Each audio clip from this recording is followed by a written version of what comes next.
Assalamualaikum warahmatullahi wabarakatuh. Selamat pagi, siang, sore, malam. Yang terhormat kepada Bapak Insinyur Cuk Udowo, MH Kleb IPM ASEAN Engineering, selaku dosen pengampu mata kuliah Analisa Proses Industri Kimia.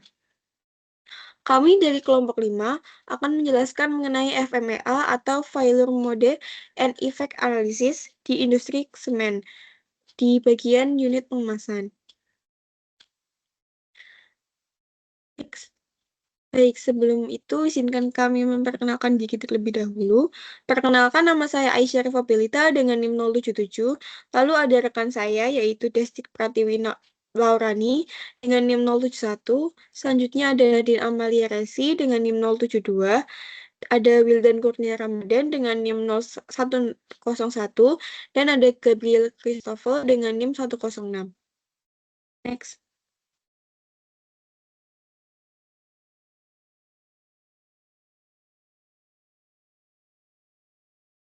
Baik, yang pertama yaitu ada tujuan FMEA.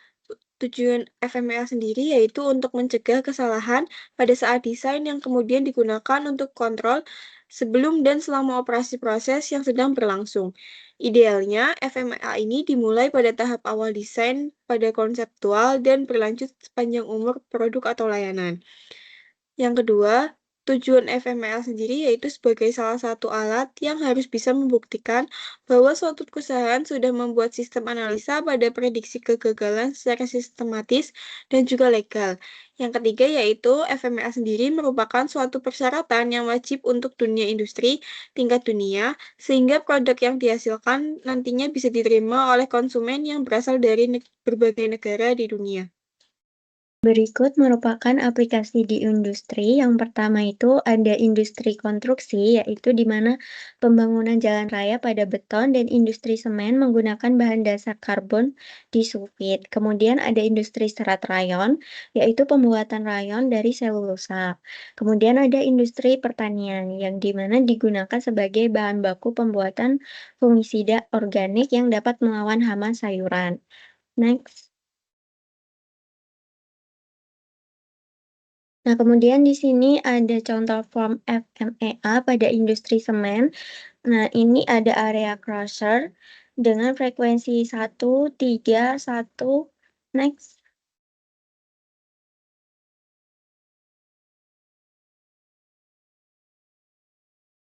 Kemudian ada frekuensi 1, 2, 1, 1, 1 seperti yang tertera pada tabel. Kemudian next.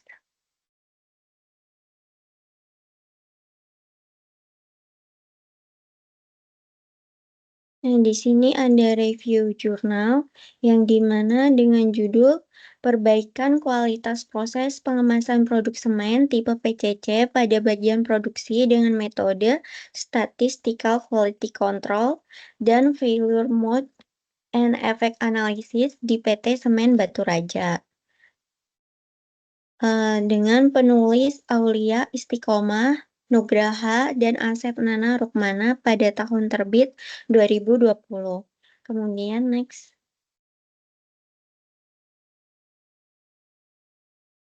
Di sini ada identifikasi masalah. Yang pertama, ada faktor apa saja yang menyebabkan kecacatan pada proses pengemasan semen tipe PCC pada bagian produksi. Yang kedua, ada tingkat kecacatan kantong semen yang mana yang memiliki nilai persentase paling tinggi. Yang ketiga, hal apa yang harus dilakukan dalam upaya mengurangi kecacatan kantong semen yang ada pada produk semen tipe PCC. Kemudian, next. Nah, di sini ada identifikasi kerusakan pada periode Agustus tahun 2018 sampai dengan Januari 2019. Slide selanjutnya akan disampaikan oleh rekan saya. Terima kasih.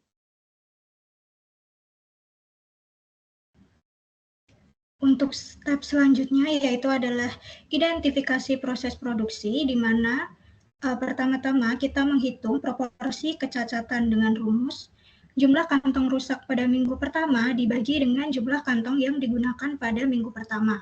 Setelah diperoleh hasil, selanjutnya adalah menghitung garis tengah.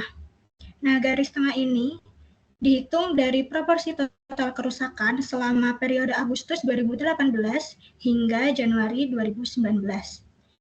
Pada central limit ini dihitung dengan jumlah proporsi kecacatan dibagi dengan jumlah kantong yang digunakan. Setelah diperoleh hasil, kita dapat menghitung perhitungan batas kendali atas atau upper control limit pada minggu pertama. Dengan rumus, jumlah proporsi kecacatan pada minggu pertama ditambah dengan akar 3 dari proporsi kecacatan minggu pertama dikali dengan 1 dikurang dengan proporsi kecacatan minggu pertama, dibagi dengan jumlah kantong yang digunakan pada minggu pertama. Setelah itu diperoleh hasil, dan selanjutnya kita bisa menghitung batas kendali bawah atau lower control limit pada minggu pertama. Dengan rumus, proporsi kecacatan pada minggu pertama dikurangi dengan akar 3 dari proporsi kecacatan minggu pertama dikali dengan 1 dikurang proporsi pada minggu pertama dibagi dengan jumlah kantong yang digunakan pada minggu pertama. Kemudian kita dapatkan hasil yang tertera pada perhitungan di PPT berikut. Next. Nah, ini merupakan data-data yang diperoleh dari perhitungan pada slide sebelumnya. Nah, ini merupakan perhitungan dari minggu pertama hingga minggu ke-26. Next. Untuk step selanjutnya, kita menentukan potential effect of failure, di mana pada menentukan potential effect of failure ini, dengan menemukan akibat yang timbul dari masalah terhadap kecacatan kantong semen yang terjadi pada produk semen tipe PCC. Nah, berikut ini merupakan jenis kecacatan yang ditemukan, yakni meliputi kerusakan pada saat pengisian, kemudian kerusakan di conveyor belt, dan kerusakan pada saat transportasi. Nah, setelah itu kita menentukan tingkat severity atau tingkat keparahan pada kerusakan alat, di mana tabel berikut ini berisi mengenai potential failure mode atau potensi kegagalan yang terjadi pada alat dengan diberikan severity atau tingkatan keparahan dengan penggunaan nomor atau angka yang menunjukkan tingkat keparahan alat tersebut. Next. Untuk selanjutnya akan dijelaskan oleh rekan saya.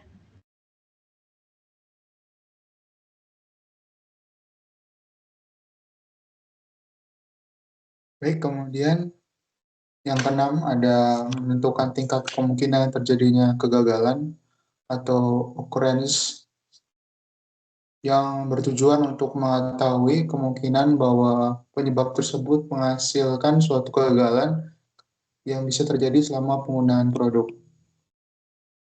Kemudian yang ketujuh ada mengidentifikasi current process control.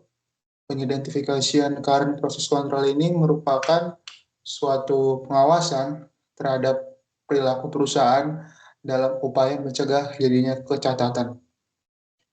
Penentuan current process control ini dilakukan dengan melakukan wawancara terhadap pihak perusahaan mengenai hal apa yang telah dilakukan untuk mencegah kecacatan.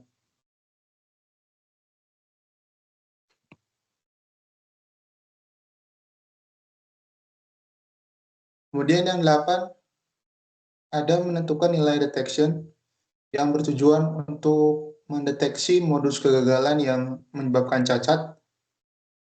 Kemudian yang 9, yang terakhir itu menentukan nilai risk priority number atau RPN yang bertujuan untuk mencari prioritas penyelesaian masalah yang ditentukan berdasarkan nilai RPN, yang dimana RPN ini merupakan produk matematis dari keseriusan efek atau severity, kemungkinan terjadinya cause yang menimbulkan kegagalan yang berhubungan dengan efek occurrence, dan kemampuan untuk mendeteksi kegagalan sebelum terjadinya pada pelanggan, yaitu detection. Nah, kemudian ini adalah tabel penyajian dari beberapa poin-poin sebelumnya seperti severity of detection itu disajikan dalam bentuk tabel. Di sini ada potential failure modes, itu ada rusak pada saat pengisian, kerusakan di conveyor belt, rusak pada saat transportasi yang mengakibatkan apa yang akan terjadi setelahnya itu disebut pada potential effect of failures. Kemudian di situ juga ada severity. Severity itu seperti yang dijelaskan sebelumnya itu seberapa besar kerusakan yang diakibatkan oleh potential failure. Kemudian ada occurrence, frekuensi terjadinya kejadian tersebut, seberapa sering. Kemudian ada detection, seberapa baik suatu perusahaan dapat mendeteksi terjadinya kegagalan atau kerusakan ini. Yang dimana jika rating detection semakin kecil, maka itu adalah hal yang baik bagi perusahaan untuk bisa mendeteksi terjadinya potential failure untuk mencegah kejadian tersebut. Kemudian ada RPN, Risk Priority Number, yang dimana RPN ini memiliki rumus severity dikali occurrence dikali detection. Yang dimana pada tabel ini ada nilai RPN tertinggi itu 441 pada gangguan mesin. Berarti gangguan mesin ini adalah hal yang diutamakan untuk dikerjakan. Dari tabel ini disajikan dalam bentuk matriks untuk RPN-nya. Yang warna hijau itu acceptable, yang warna kuning itu consideration, dan yang warna merah need corrective action.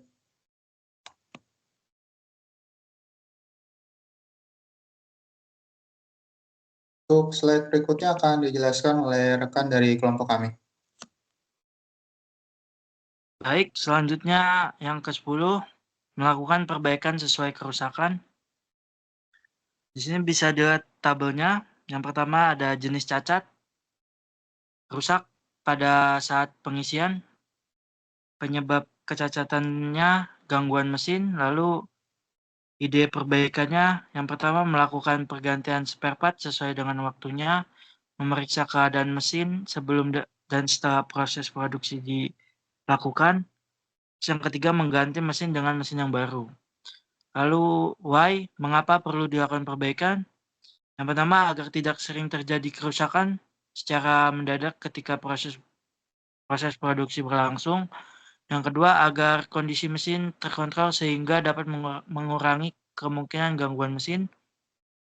Yang ketiga ada agar mesin tidak sering mengalami gangguan dan mengurangi biaya perbaikan karena umur mesin yang sudah tua.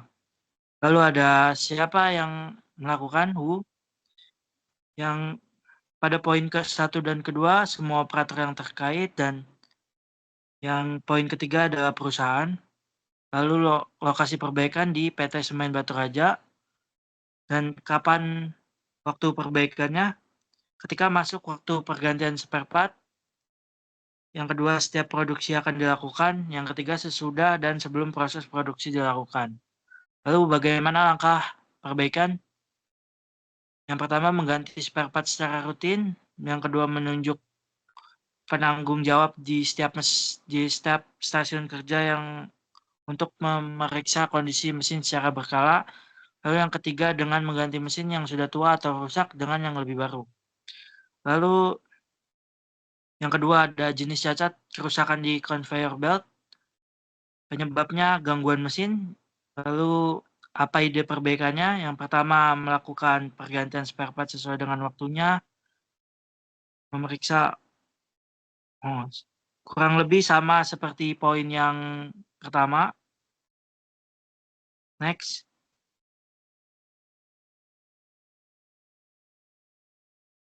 Lalu yang ketiga, jenis cacatnya rusak pada saat transportasi. Penyebab kecacatan terbesarnya ditempatkannya yang kurang baik. Lalu apa ide perbaikannya? Yang pertama melihat kondisi fisik kerja ketika menempatkan semen. Yang kedua, kurangnya pengawasan kepala bagian produksi dalam proses pemindahan. Lalu, kenapa perlu dilakukan perbaikan? Yang pertama, agar kondisi semen dan kemasan tidak rusak karena faktor tempat yang kurang baik atau tidak sesuai dengan penyimpanan. Yang kedua, agar dapat mengontrol dan melihat lingkungan fisik kerja pada saat semen dipindahkan. Lalu siapa yang melakukan? Perusahaan. Di mana lokasinya? Di PT Semen Batu Raja. Kapan waktu perbaikan? Saat ini. Lalu bagaimana langkah perbaikan? Yang pertama, melakukan controlling untuk kondisi lingkungan fisik kerja. Yang kedua, melakukan pengawasan dan pengecekan dilakukan oleh kepala bagian produksi atau stafnya. Next. Selanjutnya, saya kembalikan kepada moderator. Baik, terima kasih kepada teman-teman yang sudah memaparkan materi. Mungkin sekian presentasi dari kelompok 5. Apabila ada kesalahan dalam penyampaian, kami ucapkan mohon maaf sebesar-besarnya. Terima kasih. Wassalamualaikum warahmatullahi wabarakatuh.